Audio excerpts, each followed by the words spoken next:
How does bodybuilding kind of fit into this equation? Because you mentioned that you were a bodybuilder. We could talk about steroids and kind of Yeah. overall health, but where were you along that journey of recovery or addiction where you were bodybuilding? Was it after or before? It was about 4 or 5 years into being sober. It actually started. I had a recording studio in West LA, and I was going through a breakup with a girl that I was living with, and so I had nowhere to, we've separated, so I had nowhere to stay. So I was staying at my recording studio. I know I had a nice pull-out couch, but the only thing we didn't have in there was a shower. And so about 2 blocks down, there was a LA Fitness, and so I joined the gym as a place to shower. And I said, well, maybe I'll start working out too. I'm going to pay for this membership. Started very slowly with just doing some cardio, and then taking advantage of like a week of the personal training they would offer me for free. Yeah. And looking back, like those guys, they're not. God bless them. They're not the greatest like Oh, personal dude. trainers. Oh, Yeah, dude. Half of them the are stuff they fat, had and me you doing can't. was And like, you're like, I don't want to look. You're like, I don't want to look like you. exactly. Yeah. So actually, yeah, going through a breakup put me in the gym, and then you just start realizing how good it feels, right? The discipline and of like showing up every day, or 6 days a week, 5 days a week. Um, how that routine just kind of like makes everything better. You're sleeping better. Your posture's better. You're having more energy, right? So I just got hooked through that, and then I wanted to how it turned into actually bodybuilding competitively was I had an uncle who was a bodybuilder, right? Never made it pro or anything, very on an amateur level, but someone when you're young you look up to as sort of this like superhero figure, and he passed away from a drug overdose around that time. And so I sort of wanted to do bodybuilding as a way to honor him, because we were very close. And so that's when I got into it. So between with a breakup and a death, kind of put me into bodybuilding. What are your thoughts on steroids? Did you ever use steroids? Did you I get to that absolutely, point, or you yeah, did? I absolutely did. Yeah, I could tell you all about them. I could tell you all about. I've done them all. I've done them all. Yeah. Well, so if you're gonna compete in bodybuilding, you could go to the natural route. There are natural federations. Um, it's not as exciting, Not uh, as big time. not as big time. And you wanna go into the IFBB, or these other. You're gonna be going on stage with everybody's gonna be using something, right? Even the Mostly, women, bro. Even the even the women. women, they're going to be using a lot of something, a lot of many things. So it's a decision you make. For me, I was over 35 at the time. I was about 35. I hired a coach. He told me, listen, I support testosterone use in a therapeutic way when you're 40 years old anyway.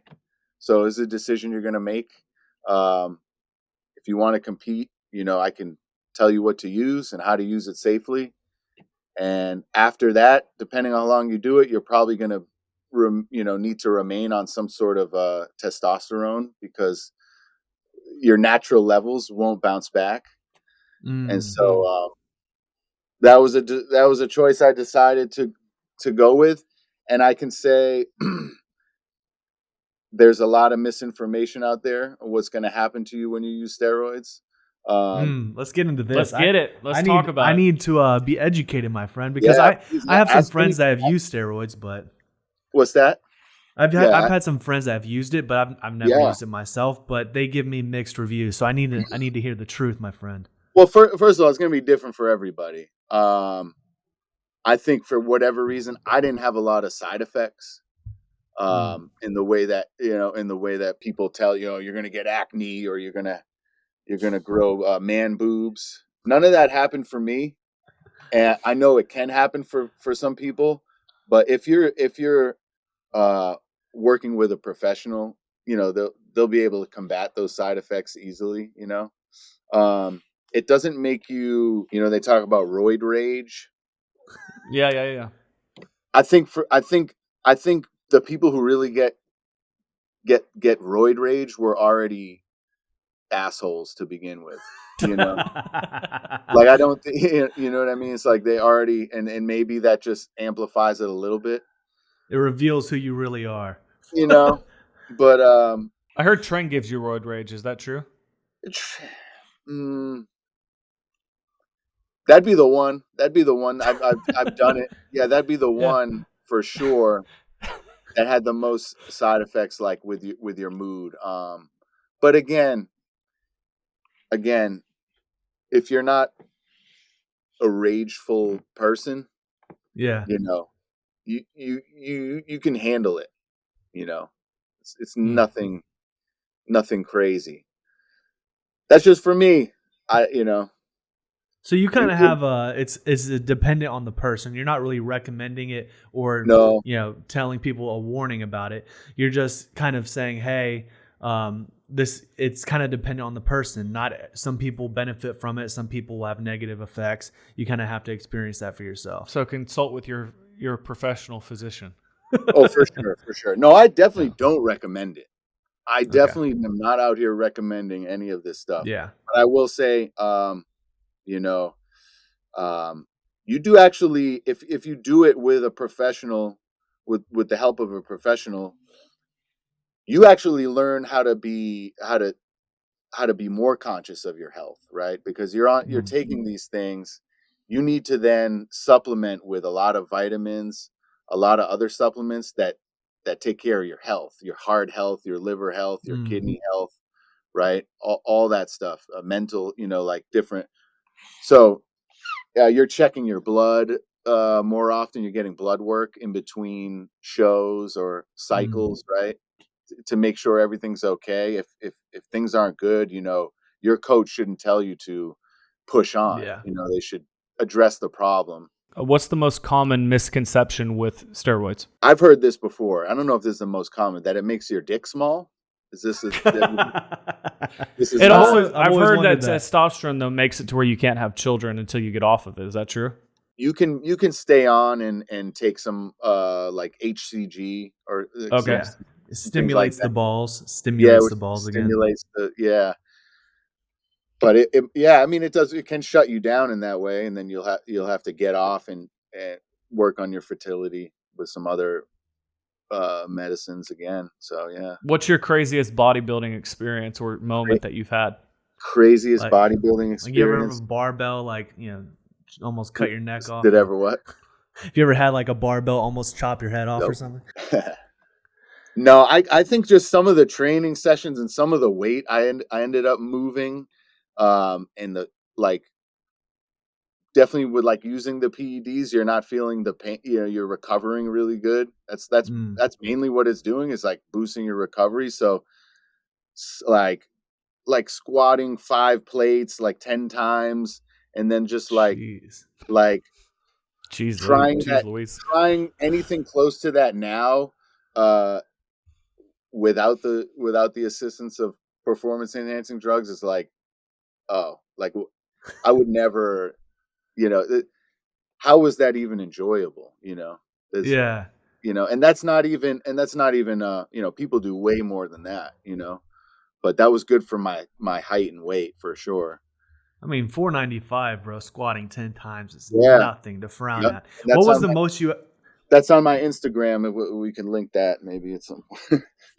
What is the most you ever lifted, like benching, squatting, deadlifting? What were your maxes at one point? Yeah, I think well, for bodybuilding, you're not really looking for a 1 rep max. Yeah, it's more endurance. You're looking for at least 6 reps. Okay. 6 to, people say 8 to 15, 6 to 20, whatever. even more, whatever. So, I mean, I would, like, I was repping 495 on squat. I don't know what my 1 rep max could have been. I have no idea, right? Just to go 1 time, no idea. But benching 315, a good 10 times, whatever. Nice. Solid reps, stuff like that. Yeah. Who do you look up to in bodybuilding? Who was your hero? Arnold Schwarzenegger. Yeah, that's how we all started with Arnold. I feel like Conan the Barbarian movies are just yeah. Dude, massive fan of those. Lou Ferrigno, for that was the kind of the golden era. But then you kind of you look at those guys, and then you look at guys now, and in the last, even since the 90s, kind of blow those guys out of the water, unfortunately. Like Ronnie Coleman. I mean, he's still a little older. Yeah. But those guys just gosh. Yeah. Yeah, I don't have a particular bodybuilder that I think maybe Phil Heath. Phil Heath, bro. Yeah. He was a monster. Gosh. Just bubbles everywhere, 3D, fully 3D. Yeah. If you enjoyed this video, you can check out another one right here and check out the entire podcast right here.